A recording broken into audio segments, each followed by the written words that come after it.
Hello again, everyone. Welcome to another episode of Game Pass Grab, a weekly podcast reviewing games from the Game Pass collection, bringing you three unique perspectives. Bringing you four unique perspectives, bringing skill range. So we have a special guest this episode. I am Michelangelo this episode. Andrew, with me, our Raphael, Keith. Hello. Our special returning guest, our Donatello, my brother, Aaron. Hello. And the one who didn't have a favorite Ninja Turtle, so she gets the last one, our Leonardo, Liz. Hey, guys. And this week was a listener request, and not only for the game, but also he requested that you join us. So thank you so much. Thank you, Hammer Dad with a drum pad, who requested that we played Teenage Mutant Ninja Turtles, Shredder's Revenge, and also requesting that Aaron join us for this episode. Oh, Aaron's got a fan. Yeah, inadvertently, I was on that last episode, which is just kind of how timing works out. So it's not even like a special surprise. I was literally here on the last episode. But I know. I don't know if he probably would have changed his request after listening to that episode. He's like, ooh, yeah. Aaron was not good that he episode. heard that one as like, woof. Yeah. I'm out. Crap all over his game. So Teenage Mutant Ninja Turtles is a 2D side-scroller beat-em-up that is brought to you by Tribute Games and Dotemu. Hopefully I said that properly. But Teenage Mutant Ninja Turtles Shredder's Revenge is a homage to the original classic arcade beat-em-up style games that you've played when you were a kid. Well, some of us as a kid. I guess, some of our listeners are pretty young, and this is probably actually a new genre to you. But the story of Ninja Turtles is, you're Ninja Turtles and you're fighting Shredder. In this one, you're chasing after Krang's robotic body as it's slowly getting assembled, and Shredder's involved. I didn't quite get the story. I don't know about you guys. Yeah, it's pretty much non-existent. I mean, you kind of pop in there every once in a while and get a little bit of a story, but there really is not a lot there. Because that's not why you're playing the game. Yeah, No, it's absolutely not. It's like comic book storytelling at best. You beat a level and they give you, like a little image, and they kind of all yell at the same time, and that's that. Yep. Cowabunga! Wait, did we skip Gamer Pass? Oh. Well, we are all thrown off. Aaron, you are... What did I do? That is true. You got us all worked up. Thank you, Liz. My bad. So, going around, I'll start. For me, this was a game, almost a definite game as well. So, I grew up, as well as Aaron, we grew up with these classic arcade beat-em-up style games. Absolutely love Ninja Turtles. Which one did we have on Sega Genesis? Was it Turtles in Time? No, Turtles, if you remember, Turtles in Time did not exist on the Sega Genesis. So I believe that was on the Super Nintendo, and I believe you could play it in the arcades. We used to play it at the local Pizza Hut. Yeah. But I believe those were the only two. I do not remember what the name of it was on Sega Genesis. I just remember the Ninja Turtles game. That's all I remember. Yeah. So for me, this game nails it like right on the head on like the play style, but also improves it. To me, this didn't feel like it was a game that was stuck in time. It felt like they modernized it a little bit to be accessible, and I had a ton of fun with this game. Was it the Hyperstone Heist? Oh, actually, I think it was. Yeah, that sounds very familiar. Because I definitely remember there being a stone. I remember something being heisted. Yeah, I remember something being heisted. I very much remember that. Aaron, what about you? Yeah, I mean, this is a game for me. Right above Garden Story, just slightly above everything. No, this is a great game. Although you're saying things right now that are really making me think, though. Has there ever been a Teenage Mutant Ninja Turtles game that wasn't a side scroller? I think they've always been that way forever. Which is crazy to me because the Ninja Turtles have been around for a long time. There's side scroller platformer type games, but. Yeah, there's other styles. I mean, remember, there was actually a 2D fighter game we once rented on Sega Genesis. I do not recall that. Oh. But I do... I mean, the difference between a side-scroller and a side-scroller beat-em-up is, like, maybe a little bit of 3D built in there. Yeah, like 2.5.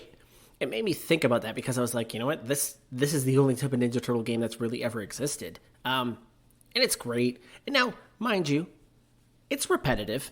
It's 16 levels. And even the levels that are varied are still kind of the same thing. But that doesn't mean it's not fun. And it's fun, obviously, play with a lot of people. I played it once with 4 people, and that was a little bit chaotic. I can't imagine what it's like with 6. But it's a ton of fun. It's a a fun way to spend an hour or two playing it with some friends. Just enough in there to keep you entertained and enough things to kind of make you laugh and smile and say, oh yeah, I remember that. Yeah, I think I'm sort of with Aaron. Like, I think I might have enjoyed it a little bit more so. I thought it was really cool, and I was, like, really excited about it. And even played, like, a little more than having just beat it with you, Andrew. So I thought it was really good, but I think the repetition of it was what kind of got me. I think what I liked about it is obviously all the nostalgia is built into it, but the weirdest part of the nostalgia that I liked was I remember these games just feeling so hard when I was a kid, and now it just felt so beatable that I was enjoying it, and I liked it. So it is a game for me. For me, it's a game. I didn't really love it because I love Teenage Mutant Ninja Turtles, but for me, I wanted more story and personality from the Turtles. I mean, for me, whenever I think of the Ninja Turtles, I think of the 1990 movie with Judy Hogue. And that's my favorite Ninja Turtles movie. And fun fact, my dad actually went to school with the actress who played April, Judy Hogue, and my sister met her once, and I guess she's super nice. And but so for me, it's just like, I mean, even like I like that they had like the pizza party aspect of it, but just like when they're like standing around talking about pizza and stuff, like I just miss their like interactions and stuff. I want more like cutscenes with them or something. I didn't think about it. I mean, the pizza is literally 90% of what the Ninja Turtles do, so that is kind of it. No, but there's not really a whole lot I get more. what Liz is saying though, because I didn't really think about it. I don't know. There wasn't a lot of personality to the Turtles. It was and very they flat. are different. Yeah, like in terms of it being kind of a reboot on the old school game, and it did a very good job, like Andrew said, of feeling like it without being a clone of it or just a port of it. It really lacked on an opportunity to like do some fun things, and I Especially because it's short. Yeah, this definitely isn't a game for like people who don't know the classic beat 'em ups, because you make a good point. Like, if someone literally did not know who the Ninja Turtles were and played this game, they would they would not think about like, oh yeah, this, Michelangelo's the party dude, Raphael's, the rude one. Like, you wouldn't think about that playing this game. yeah. What's with the pizza then? Show much. What is with giant turtles eating pizza? If you don't know the Teenage Mutant Ninja Turtles, that is. Okay, first off, who doesn't know who the Ninja Turtles are at this point? That is also a very good point. They have multiple shows on Nickelodeon. So you can literally, every kid out there has a subscription to Paramount Plus. Every kid out there. It's the hottest in streaming services. And they're watching the Ninja Turtles all the time. You can still go into the toy aisle, and there's still Ninja Turtle toys. I would somewhat reverse the argument, though, that if this is trying to capture the classic vibe of the originals, which it does, those didn't have cutscenes. That's true. Those didn't have a whole lot of personality. Those were just drop you in and run you through the game. So technically, this is more attached to what the originals are. Do you think that this maybe has the same replayability, though? Because when I'm playing it a second time through, I don't see the replayability. So for me, like, I was playing Casey Jones a second time because I unlocked that character, and he was a lot slower. But for me, like, the levels are the same. I was anticipating everything. So for me, I didn't find it fun the second time. I mean, I could see, like, maybe if you have a group of friends and they hadn't played it before, I might be able to enjoy it, but I feel like when it comes to like the classic games, they had more replayability. I also think that's a issue of time, though. I mean, think about this. I mean, Andrew and I, obviously, we grew up with a Sega Genesis. We would constantly re-rent Mutant League Hockey. Oh gosh, that game was fun. We rented that game so much. And we could replay games, I think, when we were kids, because I think it was just different. Like, you didn't have as much immediate access to things. But shouldn't they add more then? I mean, your point is like, oh, it's like the old time, but if people are playing differently, then wouldn't you change it then? I'm not disagreeing. Like, I think that this game tried to do some elements to make things different. For instance, although I want to kind of argue against this a little bit just because I think this is kind of crappy, you do upgrade your characters in this game. I don't know what you're upgrading. I don't know what difference it makes. But there did seem to be an element of like, okay, well, let's have you go back and play as different characters and then you can upgrade those characters. I don't know what any of that does. but it does seem like it tried to do that. I think that is a weak part of the game. If you go, when you're in the level select part of the world map, if you press X, go to the turtle layer, and there's a screen that shows you, like when your character levels up, what you unlock. So there is a sheet showing you what you unlock. So it varies from, maybe you get some health points. Did any of you see that, though? Yes. I never saw that. Did anybody even? No. That's why I brought it up. I looked at it, but it's the same for every single character, so there's really nothing that varies to it. And none of it was really noticeable. Like the health, sure, and the extra ninja super attacks, because then you had extra super attacks. But outside of that, I wasn't like, oh man, I got this new damage. Now I'm just really having an easy time, because I wasn't really having a hard time to begin with. And I wasn't playing on the hardest difficulty, so I could have done that to increase my difficulty, obviously. But I didn't feel like making it harder was going to make it more enjoyable. It just felt like it was going to be harder, and it was going to take more hits. See, I think this game knew what it wanted to be, and I think it nailed it. Like Aaron was saying, like this is meant to be like the classic beat 'em up. It isn't something you are going to sink 40 hours in. This is clearly a game you and your buddies are going to play maybe over a weekend, like an evening. The time to beat, you're looking at like 2 to 3 hours. It's very short. Yeah, Aaron said 16 levels. Each one takes you about 5 minutes each. Like that's it. Yeah, the levels don't vary much difficulty. Like it doesn't add more enemies or different gameplay. So I think this game knew what it wanted to be. I do agree. I do wish there was maybe some more modernizing elements to it. So you do have 6 playable characters. The 4 Ninja Turtles, Splinter, April, and Casey Jones.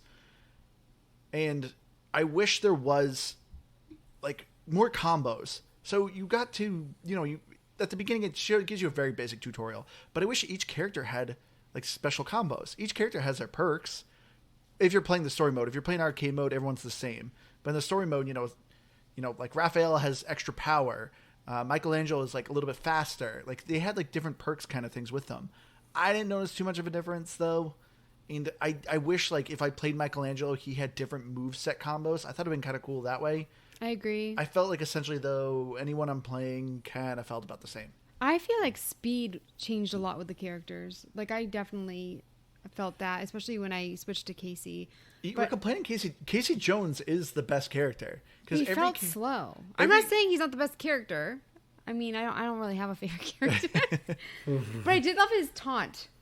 I like. Did you guys like the taunt? Oh yeah, I thought that was really cool. Better up, Scuzz Bucket. Yeah, because when you're fighting the bosses, the Y button is amazing, and that being able to like get that from the taunts are really cool. Yeah. So I think that's where the game has an issue for me, is it doesn't know what it wants to be, and I think that's where I disagree with you, Andrew. Is it wants to be a little bit modern. It wants to have these little level up features, and it wants to have these little tweaks of the characters, but it doesn't want to modernize it in any other way. It doesn't want to bring any dialogue into it. It doesn't want to bring any cutscenes. It wants to be a short game.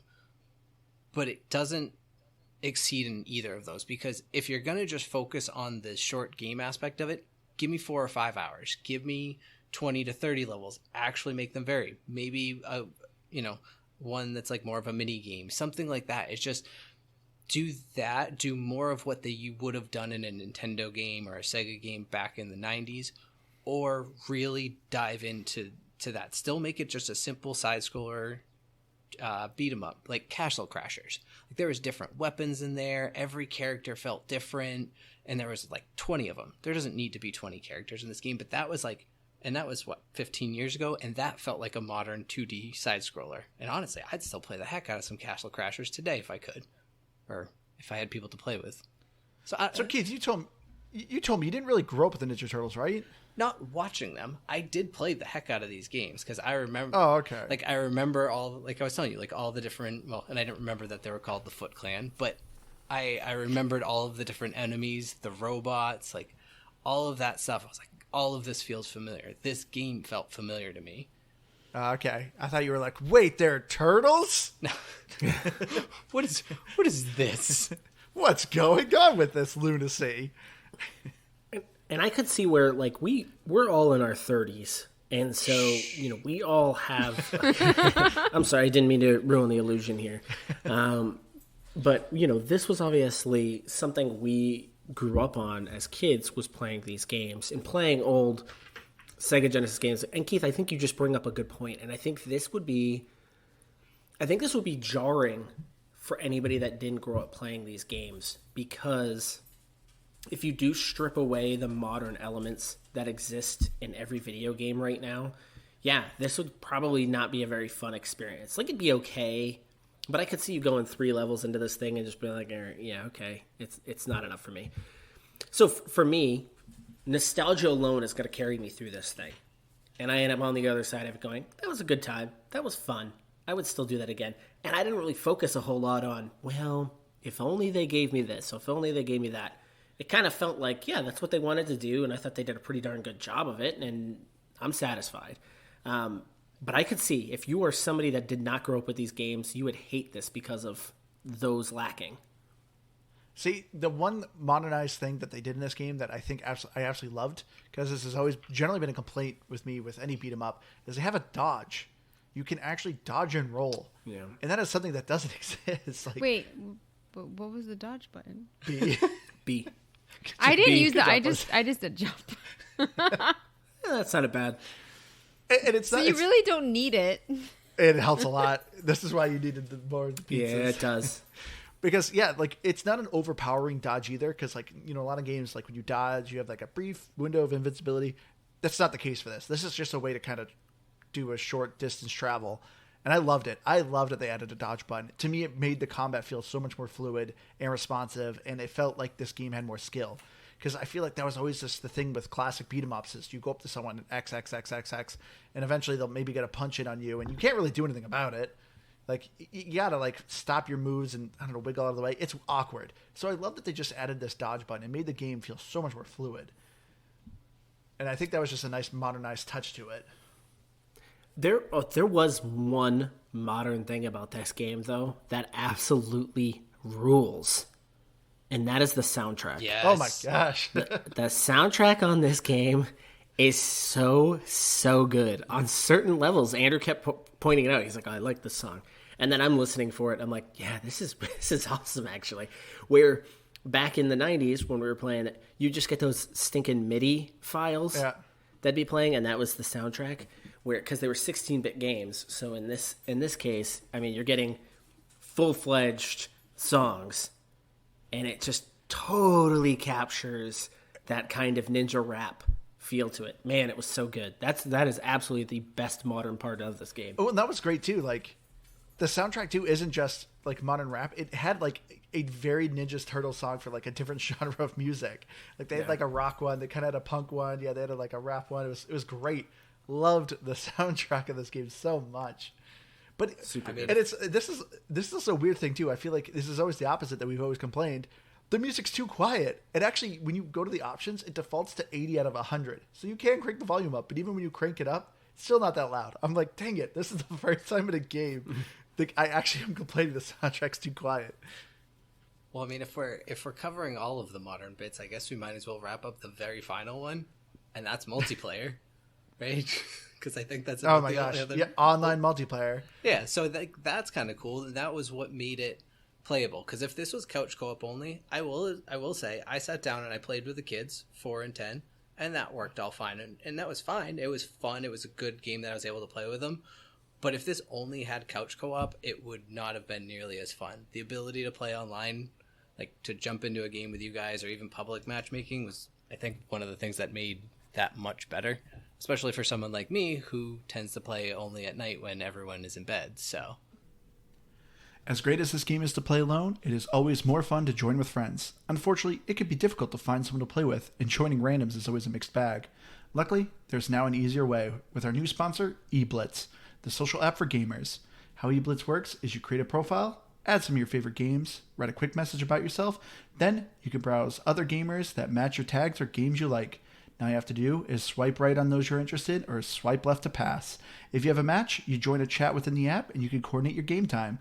But what if you end up matching with someone who has serious gamer rage like Keith? Well, you can return to the app and rate them on a 5-point scale to help others avoid the toxicity. eBlitz covers a wide array of games from competitive to cooperative like Apex Legends, Call of Duty, Rainbow Six Siege, Minecraft, and many more. eBlitz is fast, easy, and free, so check it out today on the Apple Store or Google Play, or go to www.eblitz.gg for more information. Bringing up, though, the online play, though, Keith. So I've played it with online play with both Aaron and Keith here, and I had lag issues. I felt like it wasn't nearly as bad playing with Keith, but it was worse playing with you, Aaron, which is odd because, we play online games and we never have any sort of connectivity issues. So I couldn't tell if this game was like a peer-to-peer connection or there actually is like servers for this game.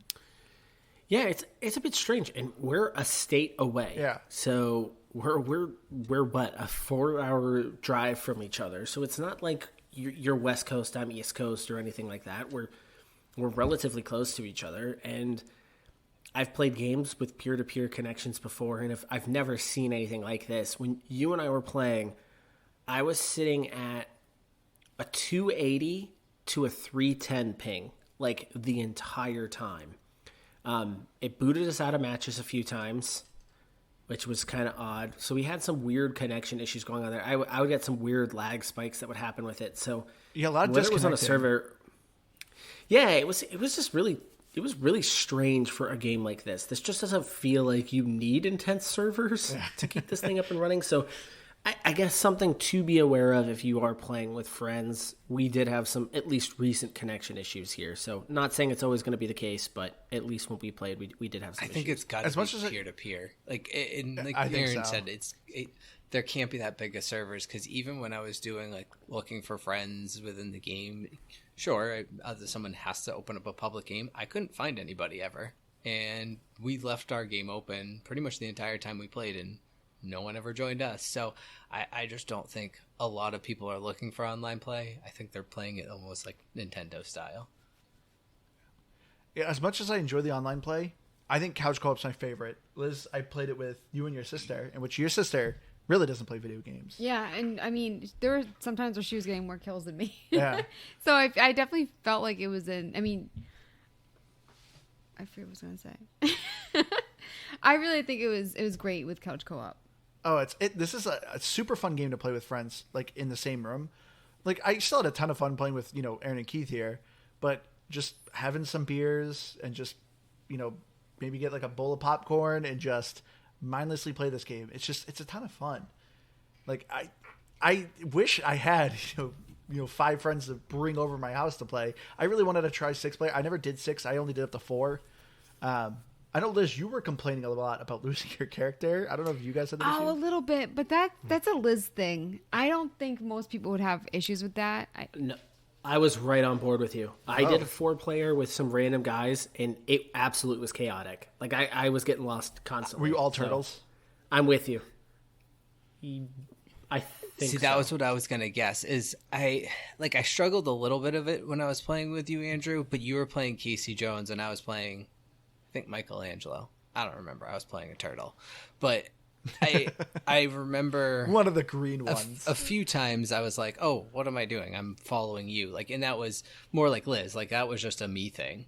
But if I was playing with 4 people who were all turtles and there's 6 guys in a purple outfit and a blue outfit, and you're blue and green and blue and purple, or green and purple, you're just blending in with everything, and it's a chaotic mess, I'm sure.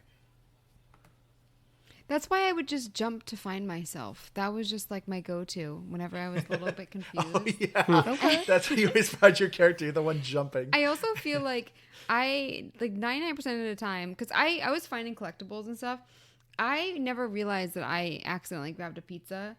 And I remember there was one that was they have little awards at the end, and one of them was Pizza Hoarder or something like that, because I accidentally kept running into them. Same with all the traps. But that's another thing that I feel like they could have done a little bit more is more collectibles and stuff. There are a lot of hidden things, but when it comes to replayability, they have different things that you can aim for in each level, different things, don't get hit a certain amount of times by traps or whatever. Challenges. Yes, challenges, that's the word. And then the collectibles. But we got all the collectibles in the first run. Yeah. And They're then the not very hard to find. challenges, I mean, some of the challenges are really easy. Some of them are very hard. There's a Yes. couple where you don't get harmed within that level, and that's pretty difficult to Yeah. do. I didn't quite understand the purpose of challenges, though. Did they award bonus XP? I don't think they Does tell anyone know? you they do, but I suspect they do, only because of the fact that once you complete them, you can't do them again.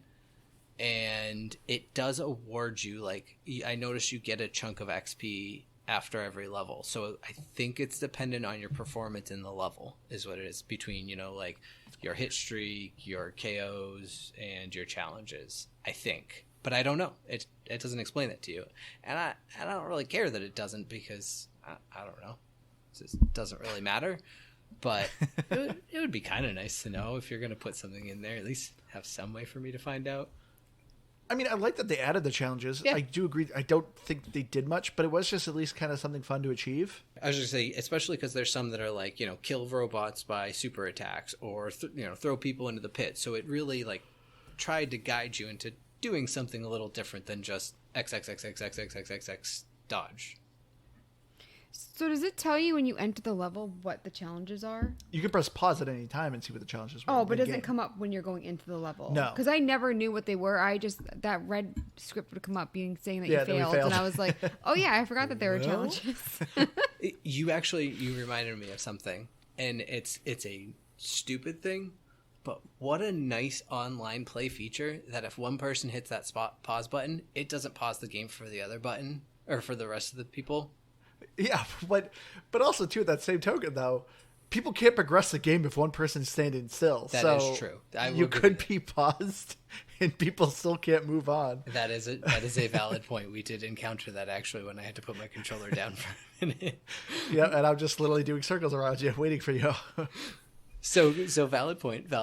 But yeah, I like that. At least if you're going to have to push the pause button to do challenges, because maybe we're playing and maybe you care about challenges and the other person doesn't do challenges, but they don't want to be paused every time you're pulling up the menu. So I don't know. Yeah. Minor quality of life thing that I thought was nice. But I wanted to ask you guys though, did you guys have a favorite boss fight? I bet you had a least favorite boss fight. Was yours the rat one? The least favorite? Probably. Gosh, the I Pied hated Piper is that really rat. annoying. The rat is pretty bad. We kind of had a bugged one with the Yes. the rhino. No, the Metalhead, the Iron Turtle. No, was that with That was me and you, where he just He kept disappeared. charging. Ah, We did the rhino. He kept charging, like he wouldn't stop charging. That was all of the enemies. That was a really big gripe. Now, and it wasn't ever really unplayable, but the AI in the enemies was so wonky, and you just randomly have an enemy that wouldn't really do anything, or it would just keep repeating the same thing over and over again. The Rat King, I think, was programmed like that, which is why he was awful. But yeah, Andrew, I think he had stages of damage where he would go back on his truck. No, it wasn't stages, because there was at least one fight I remember, because I went back to do an achievement where I had to fight him, and I literally punched him one time and he jumped away. Like, he jumped down, I ran over, I punched him, and then he jumped back up. I was like, what is going on? So there's no rhyme or reason to that boss. He's just dumb start to finish, and easily the worst. But I think I only really had two unplayable bugs, and that was with you, Andrew, where we were fighting him, and I think one of them just punched him out of existence, and the other one, it was just like a drop off. But that was more like a server disconnect, I think. So, not Andrew, as huge. I feel like you really hated a lot of the enemies, because as we were playing, you're like, oh, these guys are the worst. No, these guys that throw and disappear, they are the worst. And it was like with every single new enemy. I mean, that's literally like a line with a lot of beat 'em up games. There's always a particular enemy you see, and you're just like, God, why is this guy on the screen? But I think for you, it was a lot of them. At one point, I was wondering, are you even enjoying playing? Well, it's funny because I think it's funny. There was a green foot soldier that annoyed all of us. And that was always one of your catchphrases when you played Perfect Dark. You and your sister, that you hated Green Man. Green Man! Just keeps poking you with the spear. I hated the sand guy. The sand teeth. They really look like the mole guy, the guy that would dig. Yeah. It was in the other Yeah. world, right? and he had like little holes in them. Oh yeah, I only had fought holes that in guy him? once. No, they were they would pop out of the sand during one of the levels. Oh, are you talking about like the pizza aliens? Yeah, they were yeah. sand. No, they're pizza. Yeah, that was No, but they were pizza made out of sand. They were like there was like quicksand looking, and they would come up out of the I sand. think it was just like melty, gross looking pizza. Like if you've ever seen Spaceballs, Pizza the Hut, he's not made of sand. He's just drippy, gross pizza. Yeah, but then why not have like a cheese texture? It would definitely look like sand to me. I don't know. What it was pizza sand. Well, let's call it pizza sand. You know, pizza. They were was, my least yes. favorite. I would like What to about know. these Keith looks like he wants to argue so bad. I'm just curious how you can differentiate cheese versus sand in that situation. Now I understand Because- they climbed out of sand. I get that much. No, it's. I feel like But they it's had very pepperonis. easy to make it. No, I know they're supposed to look like pizza, but they came from the sand and they had like it falling off of them, like the But where- sand. where did the If pepperonis they come wanted from? it to be pizza, they could have just had some cheesy ground. No, but they had sand, and it was the Where same color do when they came mummies up. come from? If I don't care where if I can mummies come play, from. if I can play devil's advocate here, I am kind of on Liz's side. I didn't really like break it down in my head that I was looking at sand pizza, but it did feel think I know more what it like is. a desert-y area with pizza monsters. Because Keith, what you're implying is that the land was all made of cheese, It could have been. and that these pepperonis morph out of cheese land. I don't know what sounds more crazy. Does pepperoni morphing out of cheese land sound more crazy than pizza coming out of No, sand? see, I mean, there's all kinds of things in sand. Maybe someone dropped pepperoni That's in true. the sand. But see, here's the thing, right? If That's you true. go and you look at like Candyland, everything you have like rivers made of chocolate. Why can't the rocks in the cheese sand just be But did it pepperonis? look like cheese? Did it look like cheese? It did. that It looked sand like look like drippy, cheese? Wet cheese. What were you doing while you were playing the game, Keith? That made it look different. Because I don't think. Andrew, you have to be the tiebreaker here. What is it? I think Well, Andrew's I'm trying to look it up. Google it to see what it actually Look, is. get a picture up. I am Get a too. picture up. I mean, get a video. Get a video. they definitely. I mean, that's like an alien land. That doesn't even So look that's like the thing, is it? cheese at all. So it's a classic, like, enemy. Yeah, I would say that's more sandy. In fact, you can see the explosion of sand coming off of them as they come out of the ground. That does not look like cheese, Keith. What, you think they just come out of the sand like smoothly? Listen, They listen, burst out of the sand. I'm just the saying. sand is going to explode. As they burst out of I don't know what cheese of yours looks like sand, but they are definitely pizza aliens coming out of So sand. they are pizza I'm monsters that originated from the 1987 TV series. They are from the Dimension X, and they are monster pizza eating powder. Oh, the nicknames they have are the monsters pizza eating powder puffs. It's kind of weird, Okay. Okay. That checks but out. but yeah, they appeared in the episode "The Case of the Killer Pizzas." Okay, Andrew, you're missing the point here. Can you please Okay, be the tiebreaker here? I understand where Liz is coming from. If you did not know what these things were, that was my first impression. I was like, oh, yeah, they are sand monsters. Because, yes, you are in a sand world. And it clearly, the first area you see them, it's a sand pit. So I fully agree.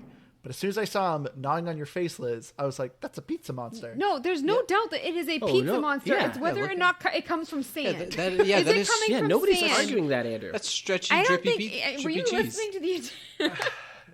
Did it come from sand or did it come from cheese? It came from sand. Okay. I'm with Liz. It came from sand. It emerges Because from you were sand, perfect. but it is not made of sand. I agree with that. They're not made of. They're made of cheese, but they emerge from So you sand. kind of half That's you correct. you half agree with Keith and half agree with me.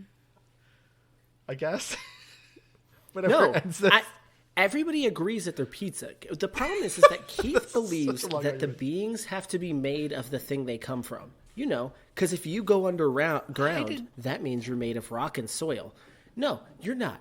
You're not made of rock and soil, and you can come out of That's what out I of the thought ground. Liz There's was animals saying. that live in the ground. I never is what Liz argued is that they saying. came There's out sand. of sand.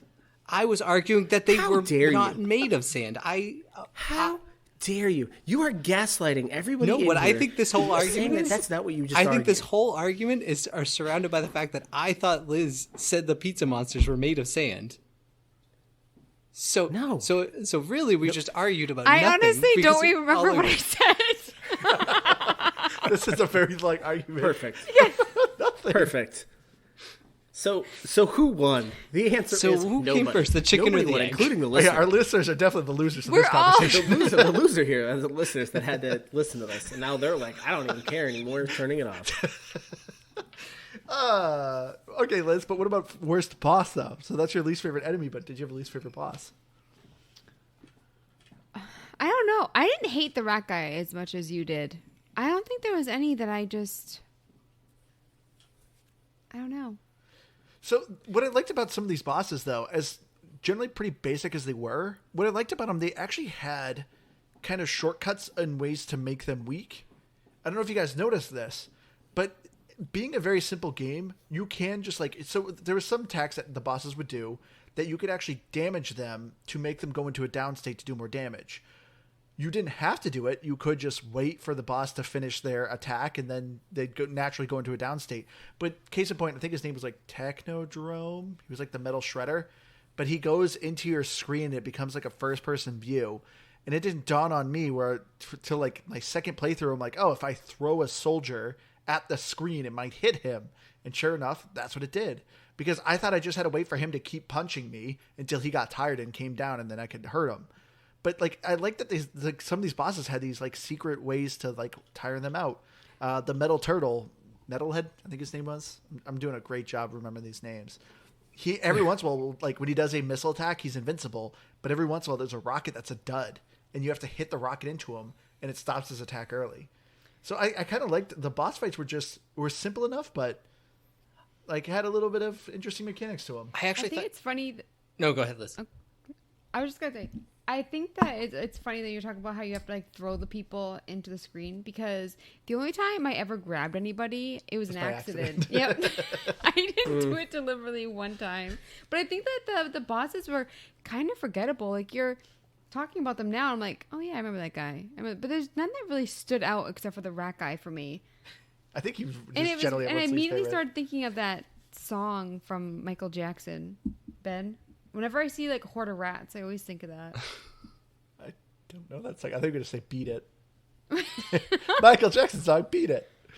No, I think I don't know like how it goes off the top of my head, but I know the one you're talking about. Like I know of the song. Yeah, like Willard. The movie Willard, they Nope. play that Keith song. wants to argue with you. No, again, I was just saying I've heard of the song. I just don't know how it goes. I actually think though, Andrew, I think even some of the enemies sort of had that. Like, you know those little turtle robots? The one, like we had that one that just kept burrowing underground on us. If you did a dive attack on them, it automatically flipped them in one attack. Like you didn't have to try and wait for them to flip on an attack. So like, Yeah, I didn't notice that till later too. Yeah, I 'cause did usually it by just did a accident. super attack. And I went, oh, okay. So yeah, like even some of the like standard enemies had some of those little things. I honestly thought, well, partly because by the time I fought him, you just told me to throw the guys at his mask. So I just thought that's what you had to do. But yeah, so I thought that was kind of a fun little aspect of it, I'll admit. I think one of the reasons I hated the Rat King so much, he is about the only boss I fought multiple times. Like a couple of them I fought a couple times, but I kept missing like my final collectible on it, so I played the level like 3 times instead of maybe 2.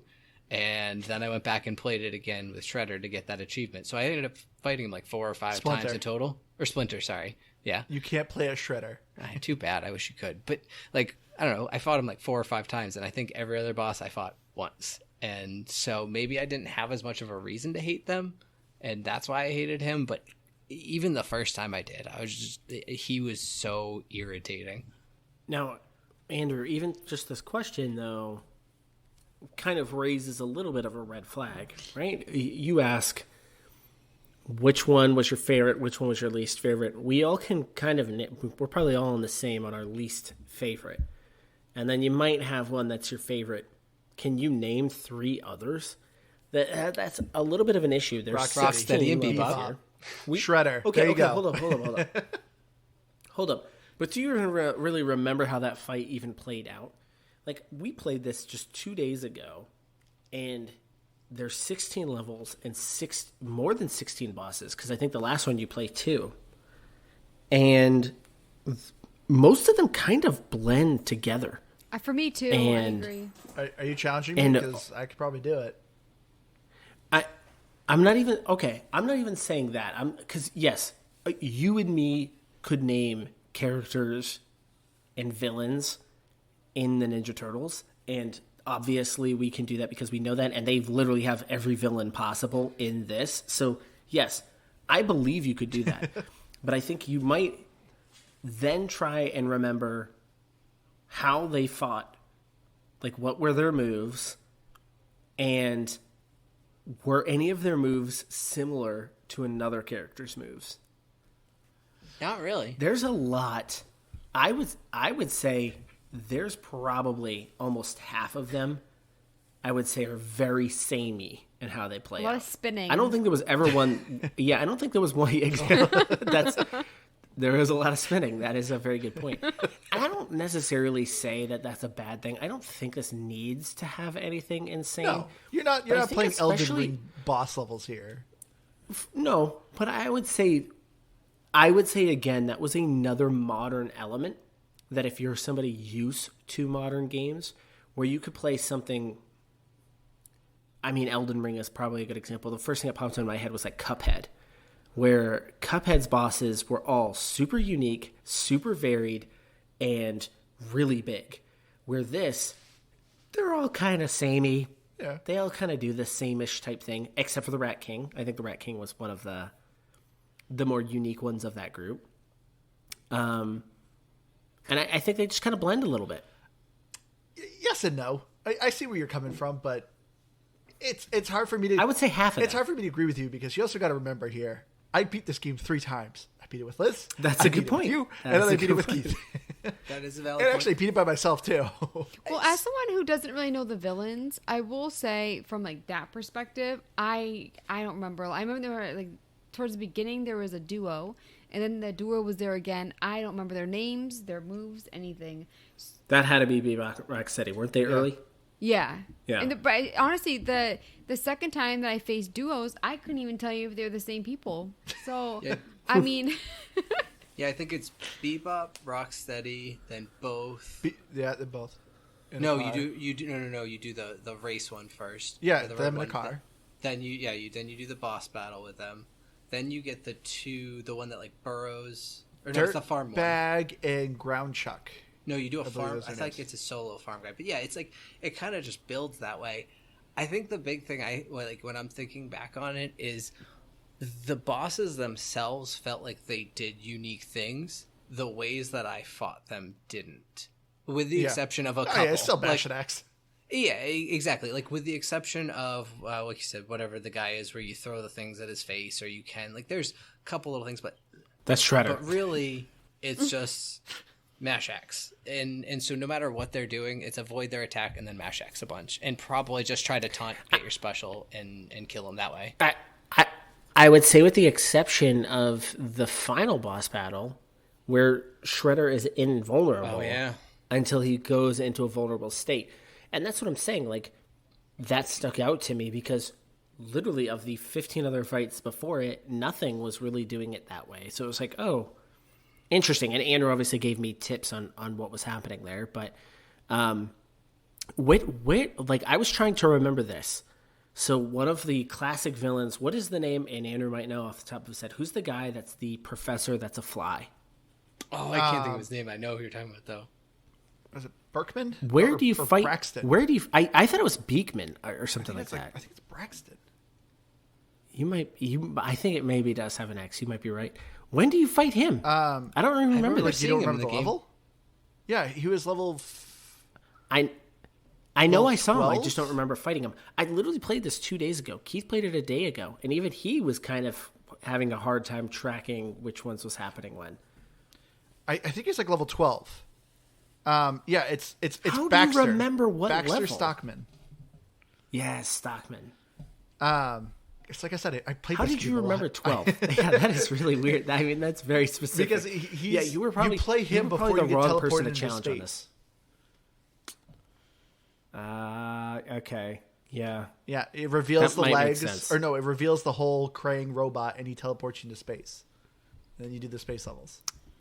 Yeah, that might track. I thought you maybe played him on one of those levels where you were flying on your cool hoverboards. Nope. Those ones you fight Wingnut. Oh, did you guys like the flying ones? Because I remember playing with Melissa, Those are awesome. and Melissa hated them. I awesome. actually liked them because I remember back in the day when the surfboard in the sewer, and at the end you fought Leatherface, and the Crystal Heist one that we played. Yeah. I remember that's when you fought Leatherface. I actually enjoyed those levels. They honestly really don't play much differently than any normal level. It just looks like you're moving, but you're kind of really not. But I love those levels because they had the best soundtrack. They had the best soundtrack whenever you did those levels. Yeah, they were always. It was the Wingnut one, the flying, like real, like flying one. That one it was like almost like Dragon Force. I think I'm thinking of that one. Yep. But yeah, they were all just super cool songs. It was definitely about it. Seriously, I know we already talked about it, but this soundtrack is just a 10 out of 10. I love it. Even too, we didn't talk about the intro. So the intro, there's the opening cinematic, and it's honestly a really straight homage to the original cartoon. Like, I saw a side-by-side video of it on YouTube, and it's impressive, like, how close they got it to it. It's really cool. This game, like, just gave me goosebumps from nostalgia. And I try not to ride the nostalgia train, but this game did it for me. I wish... Wow, goosebumps. Yeah, I wish, though, they had Vanilla Ice's Go Ninja, Go Ninja. That would have been great if they could sing that in. I'm not. The Ninja That's a Ninja Turtle rap. Ninja Turtle rap, that's right. See, this is really random, but I was thinking of this earlier, Aaron, when you were talking about like the midis.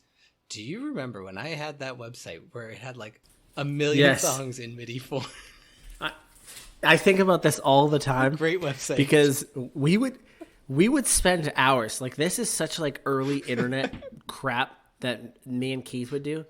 Keith found this MIDI website where they would take popular top 40 songs and turn them into MIDI files. So bad. And Keith would just scroll through it. I'd be like, "What's my name again? Play that one." And then it would play a MIDI version of that. And gosh, man, it was so pointless. But I think we spent hours. And then we tried to figure out how to get those into ringtones on, your crappy little flip phones back then. Like, what a pointless, stupid thing to do, and it was awesome. I wish I could find that website again. I would absolutely spend many hours on that. The joy of early internet. It was a great time. Oh, I wanted to ask you, Andrew, did the graphics also give you goosebumps? I'm so glad that you are not the type of person that says goose pimples, but yeah, did it give you goosebumps? I just picture him getting goosebumps and then a single tear rolling down his eye. And that cutscene kicked in.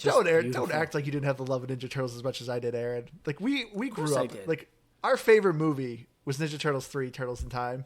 Or why was it the only one I don't know. I remember how... Okay, I specifically remember how we got it, too. At our local grocery store, when you were a kid, if you went up to the bakery, they gave you a cookie and they punched a card for you. And one time we went in there and we were the 10th punch. So they give you a free cookie and a punch. I don't know why. And they were like, "Oh, congratulations, you guys won. Here's Ninja Turtles, Turtles in Time." And it was the only one we owned. I don't know why. But like, I don't even remember being a promotion. It was just... Secret of the store? The Use, I think it was Shaw. This was Market Basket. Shaw's Market Basket, yeah. It was either Market Basket or Shaw's. For any of you listening, these are very New England sounding grocery stores, and that's Secret of the Ooze was the second one. That was the one with Ninja Turtles rap. That one had Bebop and Rocksteady. Yep. That one is probably considered the best of the Ninja Turtle movies. The first one, which me and Liz was currently pretty own. solid. I remembered as a kid the scene that messed me up the most, the scene where I was like, "Oh my gosh, the world is harsh," was when the Ninja Turtles get the crap kicked out of them and they have to go to like a secret hideout in a house, and Raphael is just laying in a bathtub with no water in it. And I was like, "Is he gonna die?" And then I was like, the world is cruel. And And the single tear went down your face. no, that was the first one. Okay, that's and what I that thought. that scene of him laying in the bathtub as a child was scarring because to me, my heroes were dying in front of me, and it stuck with me to this day. Still remember that. And here, you try to call me out saying I'm crying while I listen to this. I had a single tear roll down my eye just by the thought of it, and goosebumps all over me. It was crazy. So, have you guys ever cried during a movie? Is there a movie that, besides Ninja Turtles, any other movies that affected you? Yes, I've been choked up in multiple movies. He's mentioned this on his podcast. Yes, so in the Real Movie Talk podcast, one of my all-time favorite recent films is the movie Arrival. And I went to the theaters to go see Arrival. And when I walked out of that movie, I probably spent a solid week and a half reliving that movie and what an impact that movie left on me. And I remember getting choked up as I was watching the movie when I was getting to the end, because I was like, once I realized what was happening, I was jarred. That movie messed me up. Most people, if you don't like a slow burn, you're not gonna like it. But man, I love that movie. Give your other classic story, Aaron. Lion King. Freaking Lion King. All right, so as a child, me, and I'm pretty sure Andrew must have been there, we were out on our grandparents' farm out in Illinois, and we went out to go see The Lion King. And what was the most moving thing about The Lion King is Elton John's music to that movie, which is still iconic. And I'll never forget after seeing that movie, just like looking out on the wheat fields of Illinois and just hearing, "Can you feel the love tonight?" just in my heart.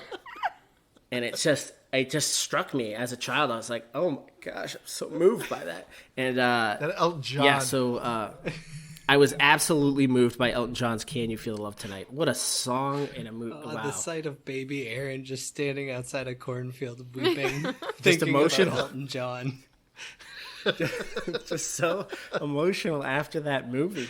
Because what's funny is I don't remember the movie moving me. I specifically remembered Elton John's ballad. Not the father dying. Just really hitting me. No, it was that ballad. Oof. Personally, for me, I can't remember the last time I cried at a movie. I know when you did, Liz. Oh I won't say it. Please, no, you have to say it. So what was it? Because I know it's embarrassing. No, because No, that's a it was good the movie. first Mighty time I Ducks. ever cried in front of Andrew, and because I don't like to cry in front of people, and it just happened, and it was like It hit you hard. We were watching Kubo, and that's a good Yeah. and I wasn't expecting it. I've never cried during something before, and the movie ended, and Andrew left the room, and I couldn't stop it. I just started sobbing. It was so embarrassing. Oh, you know what one got me secretly? Was the second How to Train Your Dragon movie. I haven't seen it. Okay, in the middle of the film, I won't say, but a character passes away really unexpectedly. And it is filmed so beautifully that I remember, I'm sitting in a room full of people, and I'm like, whoa. I will not be watching this movie. I kind of had to, I was like, why is this hitting me right now? Why is that happening to me right now? What is this? I mean, and that one hit me a little kids' bit. movies have a way of doing that. Up, It's so hands weird. down, is probably one of the happiest, saddest movies, just start to finish. That 5 minutes at the beginning is probably the most heart-jerking moment. Brutal.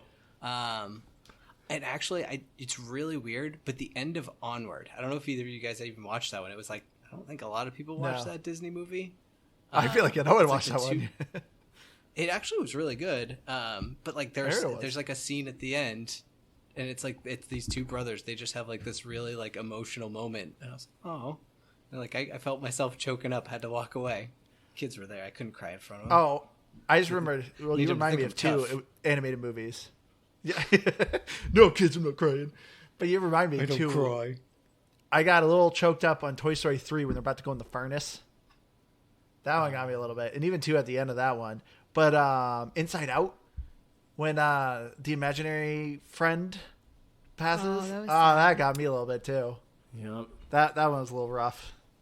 But no, as far as the kids, Man, this took a really sad turn. Sorry. We were talking about what gave you goosebumps, and now we're like, makes you when cry. did you realize life was short and you're going to I think this die is my soon? fault. I think I'm the one that steered us in this direction. yeah, a little bit. Also, everyone you love right now will be dead in dust very soon. So Ninja Turtles.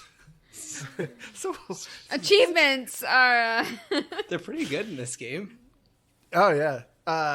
There's a couple difficult ones, and Aaron, you made a good point when you brought it up, or might have been Keith. I think it was you, Aaron, but. Yeah. It was me. It was 100% me. Don't you dare get it, Keith. The achievements, a majority of them are secret achievements.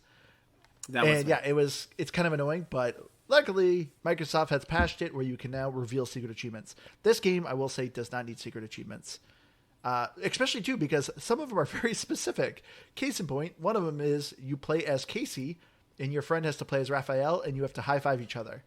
It's like, if you did not know, like, That's from the movie. I understand that's a movie reference, but why does it need to be a secret achievement? How are you going to figure that out?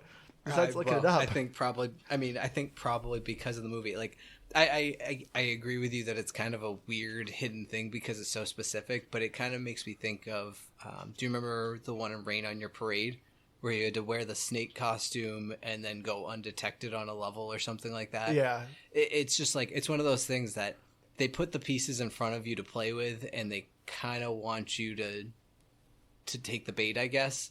But Ain't nobody got time for that. Maybe they do. I don't know. We don't. Sure. Maybe somebody Well, does.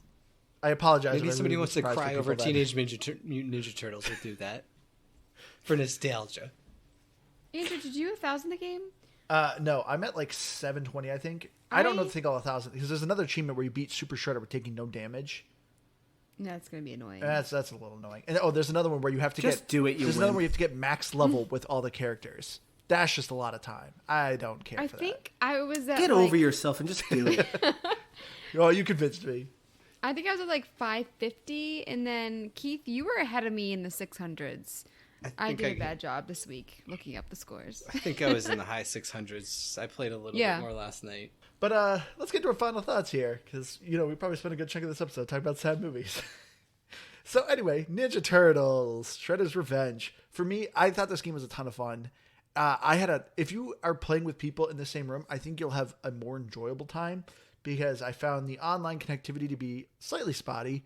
But if you grew up in the 90s, like all of us here, you probably grew up with Ninja Turtles, and this is a definite game for you. This is just a fun, simple experience. If you are new and younger, you may not enjoy it as much. The gameplay is very simple. If you're coming home from school with a bunch of your buddies, it is just a fun game to play with your friends, just to sit down and having a 6-player co-op. It's just a crazy time. But soundtrack's great. This is just, it's mindless. So for me, this is a solid 80. So I guess I'll go because I think I was the bridge between you and Aaron here. It's a game. I agree. I think it's the nostalgia that really gets it. I think I'm actually surprised to hear you give it an 80 because you so quickly stamped it as a definite game that it's weird. I didn't stamp it as a definite game. I that's said a good close point. to a definite game. Okay. Your face. So it's I think coming from Keith though, that's A definite game is like a game I could recommend this to just about anyone, and I think this is a game I could recommend to just about anyone. It's simple. I mean, yeah, okay. If we're talking accessibility, sure, it's that. But this is where I don't know, our scores never make any sense because we don't have any real system. Mostly me, I think. I don't know, but I think it's. I was just great. gonna say, I think you're the one that doesn't have the system, Keith. Well, I don't know. Andrew really threw me off this week. Is what I'm saying. Is that so? I was going to give this game an 84, and I am going to give it an 84 because I don't know. I think that's a good score because there's things that I think it could have been better at, but I think that in the big picture, if it went too far down that path, it just becomes a completely different game, and it wasn't what it was trying to be. Even though I still don't think it fully knew in some ways. But I think it overall nails it, and I mean, just the music alone adds points to whatever I was going to put onto there. So I think it's an 84 is a solid good score for this game. I was gonna give it an 86 because that's the year I was born, and so it just feels like it should deserve a really good number like that. But 84 is a better score. Oh, okay. So The Lion King, that gets an 80. Arrival gets a 98. But most importantly, Ninja Turtles, man, Keith, you nailed it. I think it's an 84. What's holding this thing up here, I say, obviously, the nostalgia. It literally gets every possible villain that I could think of that you would put into this thing. The controls are nice and tight. There's plenty of callbacks to things that if you enjoyed this stuff in the past, you'd love it. The soundtrack is outstanding. And gosh, I didn't play this as a couch co-op, but I've got to say this is probably the perfect type of couch co-op because it's easy for anybody to play. There's just the controls are so simple. The rules are so simple. Even dying doesn't really do a whole lot. There's not a whole lot of consequence there. That there just really is perfect across the board in that sense. And for that, yeah, I think it deserves an 84. It's a pretty darn good game, and that's what I'm rating it. So, real quick, if you are wondering, the soundtrack is on Spotify. Oh heck yeah! Nice. I figured it would be. Because it sounded like it was professionally, like it was made to be replayed. So, yeah, I'm checking that out. I'm gonna give it a 75. It seems low compared to your scores, but I don't think I played the original games. I would rather watch the 1990 Ninja Turtles movie, and I feel like it's rare that I say I'd rather watch the movie. You know, books are always better than the movies, and you just did not have a fun time playing video games with me. You're like, I'd rather watch a movie than spend time with Andrew. We can watch the movie together. For me, it was too short, not enough. There was no character development. I wanted more from the Turtles, the Turtles. I have to say, I get that you would always rather read the book than watch the movie, but I don't think there's ever been a time where you have said, "Boy, I am glad that this is a game." It is always, "Boy, I wish this was a movie." Yeah, we had a tentative bit lined up for you, or sketch of could this game be a movie? What about Mass Effect? I think that probably is a game you were glad that was a game and not a movie. She's thinking hard about that. Are you serious? You don't remember Mass Effect? Liz, it was the game you beat twice. You enjoyed it so much. Oh yeah. Oh my god. Nope, I remember. I remember. You have such a short memory. We played that not even a month ago. We have played so many games. I just need like a little hint of what it was. Oh my word. So are you glad that was a game and a movie? What? Are you glad that was a game and not a movie? Never mind, forget the question. Anyway, go into the other one. Oh, Mass Effect. I'd have to play it again. I don't remember if I think it would be a good movie again. All right.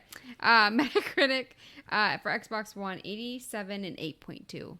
So our other co-host has not been playing this game yet. Oh, that's unfortunate. Sorry, guys. All right. Well, I think we're going to wrap it up here. I've been your hardcore gamer host, Andrew. You can find me on Xbox Live Firebird0952. If you have any game suggestions, please, we'd love to hear it. Email us at gamepassgraphic@gmail.com or Facebook or Twitter at GBGBpod. Aaron, thank you so much for joining us. Now that everyone has loved you, where can they find you? You know, lately I've been killing it on Instagram at Real Movie Talk Pod, because that's it. That's literally all I do. I love a good Insta. So. Andrew hates abbreviations, by the way. Stop telling people what I hate. People are using it against me. I just posted a great side-by-side image of Jake Gyllenhaal, who will be playing the lead role in the new Roadhouse movie. They are remaking Roadhouse. And, I posted him right up next to Patrick Swayze. Feathered, mullet, and all. It's a great image. They're remaking everything. It's stupid. Why would you mess with Swayze? I know, I was just going to say, who would want to be that role? Jake Gyllenhaal, I guess. Money probably said he does. It's pretty ballsy of him. You know, we've been doing this thing for a couple of years now where, like, oh, let's go live action Lion King. Let's go live action of, whatever cartoon. When are we just going to start cartoonifying more live action movies? Now I need a cartoon John Wick series. Now we are talking. Maybe I a like good this. Saturday morning cartoon of Fast and the Furious. It art would style take of them Pixar. many years to catch up to the movies in terms of count, but I'd get up on Saturday morning to watch that cartoon. Just saying. Hear me out. Listen to me, Hollywood. These Good are the ideas. hard-hitting ideas Hollywood's looking for. Yeah. Like we apparently started a movie podcast here. Aaron brings the movies. Oh, I mean, that was a good suggestion. I mean, I guess that's as good as any outro I would do. I think I found that website, Aaron, though, so stand by. I got to check it out. The MIDI website. Oh, please send it my way. You know I will. and I'm Lizanoop, gamertag Commandant Dean, and I'm on Twitter at Lizanoop. No, I'm on Twitter at Lizanoop, New Busy W. Yep. Say it every single week, and I still can't get it. Hi, everyone. Love you all. And cowabunga. Cowabunga! Pizza party.